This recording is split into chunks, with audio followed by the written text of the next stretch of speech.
Hello दोस्तों, नमस्कार। आपके अपने इस प्यारे चैनल में आपका स्वागत है। हम अंकित सर की बुक को कंप्लीट कर रहे हैं, जिसमें हमारा टॉपिक है बुद्ध धर्म। इसके बाद हम आगे बढ़ते हैं।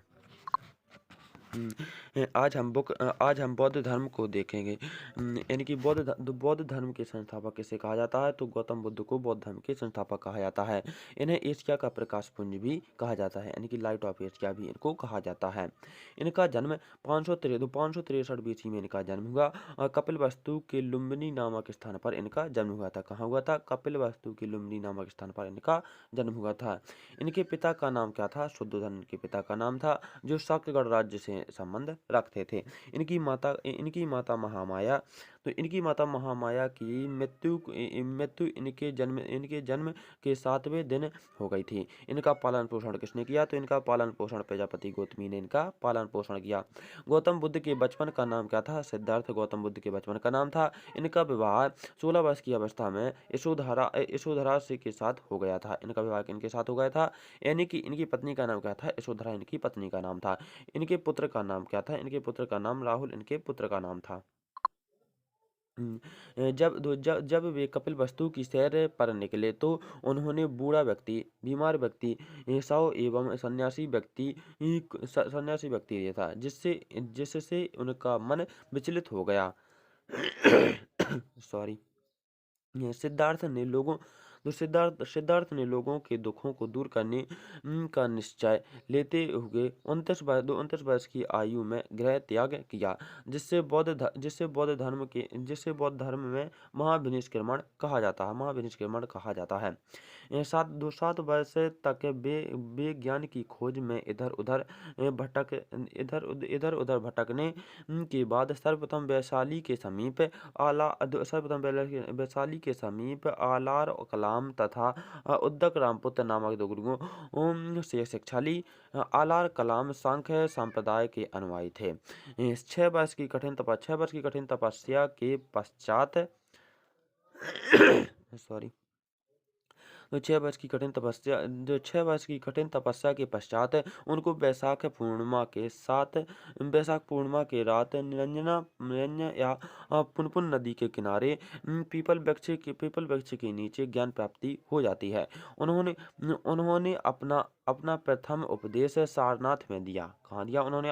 अपना प्रथम उपदेश सारनाथ में दिया।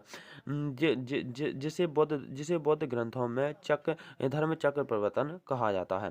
इसके बाद महात्मा बुद्ध ने तपस्या एवं काल्पनिक नामक दो गुरुओं दो शूद्रों को बौद्ध धर्म का सर्वप्रथम अनुयायी बनाया। सर्वप्रथम अनुयायी किसे बनाया? तो बुद्ध ने किसे बनाया? तो तापस एवं काल्पनिक नामक दो शूद्रों को बनाया। सॉरी। यानी बुद्ध ने सर्वाधिक उपदेश श्रावस्ती में दिए। बुद्ध धर्म का सबसे ज्यादा प्रचार कौशल राज्य में होगा। बुद्ध के 5 प्रिय शिष्य अनिरुद्ध, आनंद, उपाली और निसारिपुत्र तथा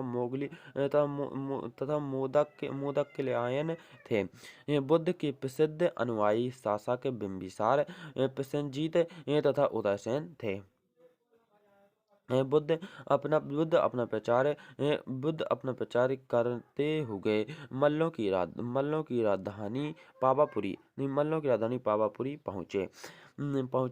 जहाँ वे एक लोहार की आम्र वाटिका में ठहरे। उसने बुद्ध को खाने में कुछ दे दिया, जिससे उन्हें रक्त प्रसार हो गया और भयानक पीड़ा उत्पन्न हुई। फिर वे कुशीनगर पहुंचे। वहाँ 483 ईसा पूर्व में 80 वर्ष की अवस्था में उन्होंने शरीर त्याग दिया। इसे बौद्ध ग्रंथों में महापरिनिर्वाण कहा जाता है। यानी कि इनका महापरिनिर्वाण कहाँ होगा? तो इनका महापरिनिर्वाण कुशीनगर पावापुरी में इनका महापरिनिर्वाण हुआ। बौद्ध धर्म की त्रिरत्न है। बौद्ध धर्म कितने रत्न है? तो बौद्ध धर्म त्रिरत्न है, बुद्ध, धम्म और संघ है। बुद्ध भिक्षुओं के निवास स्थान को विहार तथा पूजा स्थल को चैत्य कहा जाता है। सॉरी। चतुर्थ बौद्ध संगति के बाद बौद्ध धर्म दो भागों में हीनयान और महायान में विभाजित हो गया। महात्मा बुद्ध के ज्ञान प्राप्त करने को बौद्ध धर्म में संबोधि कहा जाता है। बौद्ध साहित्य के 3 पिटक, सुत्त पिटक, विनय पिटक तथा अभिधम्म पिटक हैं। यानी कि बुद्ध धर्म के कितने पिटक हैं? 3 पिटक हैं। सुत्त पिटक, विनय पिटक, अभिधम्म पिटक हैं। अपने प्रिय शिष्य आनंद के आग्रह पर बुद्ध ने वैशाली संघ में स्त्रियों के प्रवेश को अनुमति दी। सॉरी। आजीवक संप्रदाय की स्थापना किसने की? यानी कि मक्खली गोसाल ने आजीवक संप्रदाय की स्थापना की। यह संप्रदाय बुद्ध के समकालीन संप्रदाय था। बुद्ध धर्म की पवित्र दिशा कौन सी? बुद्ध धर्म की पवित्र दिशा कौन सी है? दक्षिण दिशा बुद्ध धर्म की पवित्र दिशा है। बुद्ध धर्म का प्रचार पाली भाषा में किया गया था। बुद्ध ग्रंथों में संस्कृत का प्रयोग अभिधम्म पिटक से प्रारंभ होता है। इसके बाद है बौद्ध धर्म के अनुसार इच्छा सब कष्टों का कारण है। निर्वाण बौद्ध धर्म का परम लक्ष्य है, जिसका अर्थ है दीपक का बुझ जाना, अर्थात जीवन मरण चक्र से मुक्त हो जाना। बुद्ध अनात्मवादी थे और पुनर्जन्म में विश्वास रखते थे। कालांतर में महायान संप्रदाय 2 भागों में बट गया।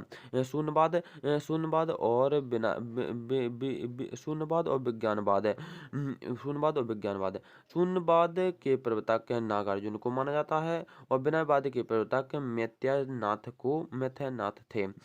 और इसके बाद है महात्मा बुद्ध ने सर्वप्रथम उरुवेला में तपस्या की और सुत्त पिटक को प्राथमिक बौद्ध धर्म का इंसाइक्लोपीडिया कहा जाता है। इनके सुत्त पिटक को क्या कहा जाता है? इंसाइक्लोपीडिया के नाम से जाना जाता है। इसके बाद है बुद्ध के पूर्व जन्म की कथाएं को जातक कथाएं कहा जाता है और जो सुत्त पिटक में वर्णित है। तिब्बत में बौद्ध धर्म का प्रचार करने वाले बौद्ध भिक्षु कौन थे? तो वो पदम संभा थे। यानी कि इसके बाद है नालंदा तथा विक्रमशिला विश्वविद्यालय बुद्ध शिक्षा के प्रधान केंद्र थे। यानी कि बौद्ध धर्म के प्रमुख केंद्र कौन कौन से थे? ये तो विक्रमशिला विश्वविद्यालय एवं नालंदा विश्वविद्यालय, ये 2 प्रमुख केंद्र थे। बुद्ध ने माध्यम मार्ग का उपदेश दिया। माध्यम मार्ग अपनाने का उपदेश दिया। बुद्ध पावा से कुछ ही नगर चले गए और यहीं पर सुभक्ष को अपना अंतिम अनुदेश किसे दिया? सुभक्ष को दिया। अशोक मेनांडर कनक से हर्षवर्धन ने बौद्ध धर्म के प्रसार में विशिष्ट योगदान दिया। किन ने दिया? यानी कि किन शासकों ने दिया? तो अशोक मेनांडर कनिष्क के हर्षवर्धन ने बौद्ध धर्म के प्रसार में विशिष्ट योगदान दिया। बिहार एवं बंगाल के पाल शासकों ने बौद्ध धर्म के प्रसार में अद्वितीय योगदान दिया। और इसके बाद है बुद्ध के पंचशील सिद्धांत का वर्णन छांदोग्य उपनिषद में मिलता है। इसके बाद है बौद्ध धर्म की प्रमुख संगतियाँ। बौद्ध धर्म की प्रमुख संगतियाँ कौन-कौन सी हैं? प्रथम बौद्ध संगति। प्रथम बौद्ध संगति 483 ईसा पूर्व में कहाँ पर हुई थी? राजगृह में हुई थी। अध्यक्ष कौन थे? अध्यक्ष महाकश्यप इसके अध्यक्ष थे और संस्थापक कौन थे? निशासन काल यानी कि राजा कौन थे? तो अजातशत्रु उस समय शासक थे। इसके बाद है द्वितीय बौद्ध संगति कब हुई थी? 383 बीसी में हुई थी।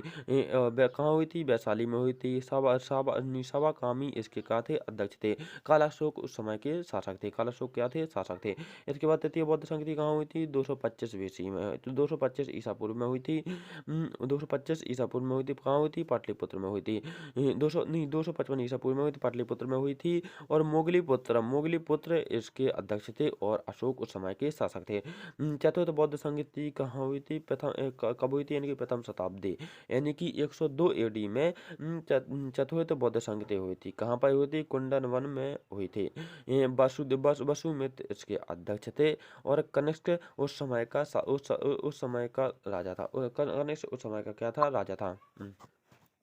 हमारी क्लास यहीं पर समाप्त होती है। यदि आपको हमारी क्लास पसंद आई हो तो please like share and subscribe जरूर कर देना। धन्यवाद।